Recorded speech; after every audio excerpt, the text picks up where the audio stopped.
This is one of our trucks. We'll fill this up with 8 pallets of chips. Try to get every corner here with the product that we have to. After it comes out of our production facility, we're going to take it directly to the store, directly to make sure we're able to have the right, proper control of the product.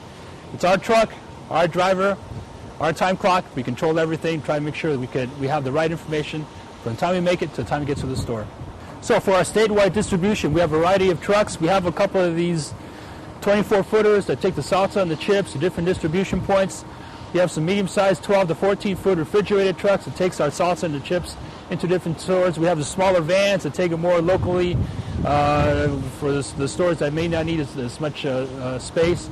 So all the different depots throughout the state, they have their own trucks, they have their own fleet. We manage everything from here. We're able to get all the information of all the products that go to different stores. We have the independents within the area so that they have the versatility to service the right product or the right consumer for the right store.